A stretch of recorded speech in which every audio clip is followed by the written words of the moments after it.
ब्रहंसोद पर्वत को आगे बढ़ाते हैं।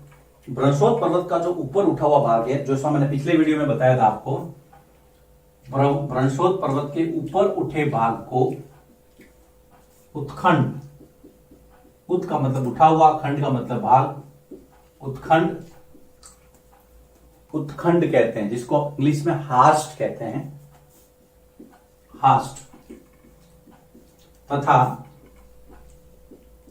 नीचे धसे भाग को, जो नीचे धसा हुआ भाग था, जैसा मैंने आपको पिछले वीडियो में बताया था, उसको हम कहते हैं द्रोणिका भ्रंश या ग्रावेन को, द्रोणिका भ्रंश या ग्रावेन कहा जाता है। तो ग्रावेन और हास्ट क्या है ये आपको बताना है। कई बार एग्जाम में पूछ लेते हैं ग्रावेन और हास्ट है वो किसकी विशेषता। ऐसे ये है पृथ्वी की सतह, ये हो गया आपके हास्ट, ये हो गया आपके ग्रावेन, ये है ब्रहंसोद पर्वत। यूरोप की राइन घाटी और वॉसजेस पर्वत, ये दोनों जो हैं वो ब्रहंसोद पर्वतों के उदाहरण हैं। यूरोप की राइन घाटी तथा वॉसजेस पर्वत ब्रहंसोद पर्वतों के उदाहरण हैं। ब्रहंसोद पर्वतों के उदाहरण है। अब हम आगे बढ़ते हैं। ज्वालामुखी पर्वत,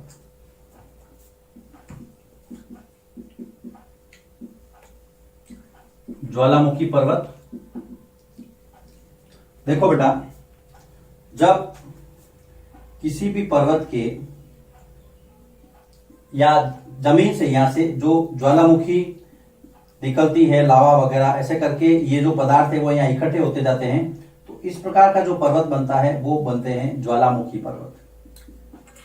वॉल्केनो जब निकलती है, आग, लावा, राख, धुआं, गैस, ये धीरे धीरे क्या होता है, इधर इकट्ठे होते जाते हैं, इकट्ठे होते हैं तो ये पर्वतनुमा आकार बन जाता है। इसको हम कहते हैं ज्वालामुखी पर्वत, जिसको वॉल्केनो माउंटेन कहते हैं।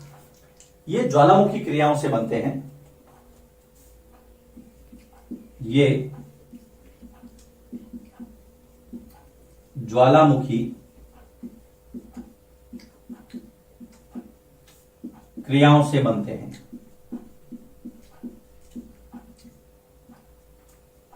ज्वालामुखी क्रिया है, भूगर्भ का लावा जब पिघल कर जमीन की सतह पर आ जाता है और जो ये पदार्थ इकट्ठे होते रहते हैं ऐसे ऐसे ऐसे ऐसे धीरे धीरे धीरे धीरे धीरे धीरे ऊपर से ऊपर, तो ये पर्वत बन जाता है। इसको हम कहेंगे ज्वालामुखी पर्वत। अफ्रीका का माउंट किलिमंजारो और जापान का फ्यूजियामा इसके उदाहरण है। इसके दो उदाहरण हैं। अफ्रीका का माउंट किलिमंजारो, याद रखना, अफ्रीका का माउंट किलिमंजारो, और दूसरा है आपके जापान का फ्यूजियामा। ये दोनों ही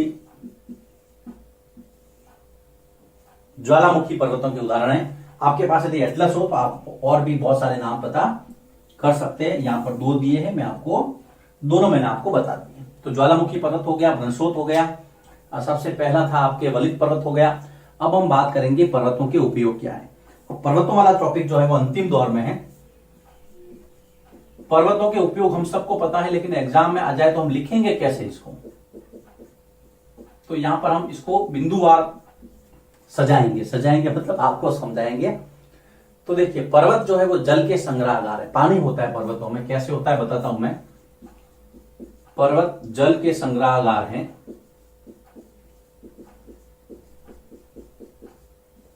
पर्वत जल के संग्रहागार हैं।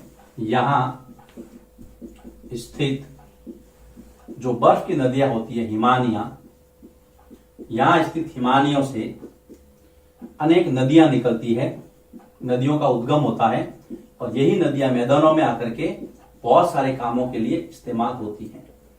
तो सबसे पहला पर्वतों में हिमानियां होती हैं, हिमानियों से पानी नदियों का उद्गम होता है।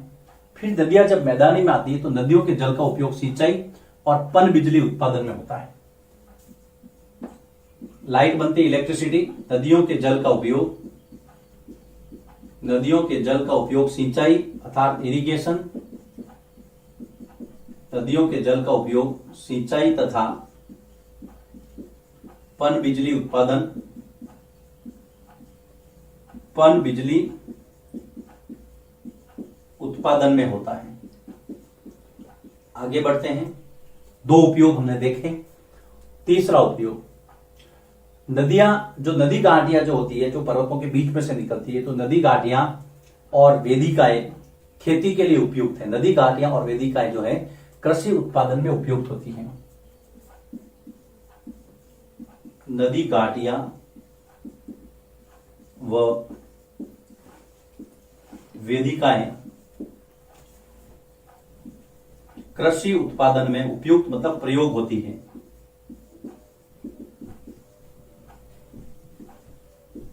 कृषि उत्पादन खेती होती है वहां पर।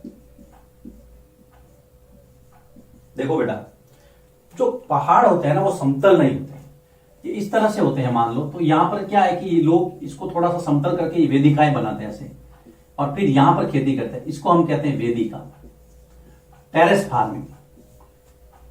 तो यहां पे खेती करते हैं, तो इनका उपयोग हम खेती के लिए भी करते हैं। जल के संग्रहकार हिमानियां होती है, नदियां निकलती है, नदियों से सिंचाई और पन बिजली उत्पादन ये होता है। नदी घाटियों में और वेदिकाओं के अंदर जो खेती होती है। वन, जो पर्वतों से हमें क्या और क्या मिलता है, पर्वतों से वनस्पति, पर्वतों में वनस्पति अर्थात वेजिटेशन बहुत सारा भरा हुआ है, याद रखना, है ना, वनस्पति। उसके बाद में वन्य जीव उत्पाद। देखिए तीसरा मैं यहां लिखा हूं ना, पर्वतों से वनस्पति, वन्य जीव उत्पाद, क्योंकि पहाड़ों में बहुत सारे जीव जंतु रहते हैं, तो उनसे जो मिलने वाला उत्पाद है, जो प्रोडक्ट है, वो हमें प्राप्त होता है। वन्य जीव उत्पाद। उसके अलावा गोंद, रेजिन, ईंधन, चारा,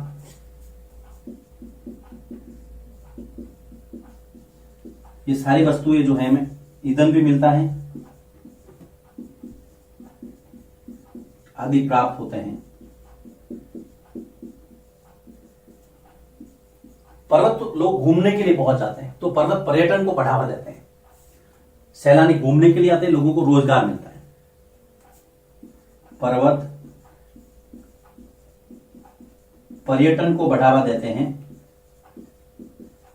पर्यटन को बढ़ावा देते हैं। सैलानी मतलब घूमने घामने वाले लोग। आप भी कभी गए होंगे, टूरिस्ट बोलते हैं जिनको सैलानी। सैलानी घूमने जाते हैं, जिससे लोगों को रोजगार मिलता है, जिससे लोगों को रोजगार मिलता है। उसके बाद में पर्वतों पर कई खेल भी किए जाते हैं, जैसे पैराग्लाइडिंग है, रिवर राफ्टिंग है,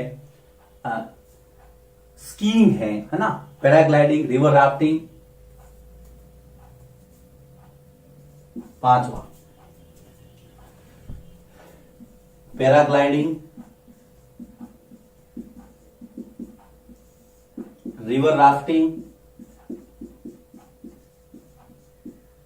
स्कीइंग जो बर्फ के ऊपर करते हैं, स्कीइंग जैसे खेल भी पर्वतों पर होते हैं। तो ये 5 जो है वो आपके पर्वतों के उपयोग आपको लिखने हैं। सिंपल सा क्वेश्चन आता है कि पर्वतों के क्या उपयोग है। पर्वत जल के संग्रहगार, हिमानियों से नदियां निकलती हैं। पहला, नदियों के जल का उपयोग हम सिंचाई और पन बिजली उत्पादन में करते हैं। तीसरा, नदी घाटियां और वेदिकाएं खेती के लिए उपयुक्त हैं। चौथा मैंने यहां लिखा है 1 2 3, फिर ये चौथा है, पर्वतों से हमें वनस्पति, वन्य जीव उत्पाद, गोंद, रेजिन, ईंधन, चारा ये सब प्राप्त होता है। फिर ये 5वां हो जाएगा, पर्यटन को बढ़ावा देते हैं, लोग घूमने के लिए आते हैं, तो वहां पे इनकम भी होती है, लोगों को एम्प्लॉयमेंट मिलता है, रोजगार मिलता है, क्योंकि टूरिज्म अपने आप में एक बड़ी इंडस्ट्री अभी बन गई है। कुछ खेल होते हैं, छठा बिंदु है ये पैराग्लाइडिंग, रिवर राफ्टिंग, स्कीइंग वगैरह।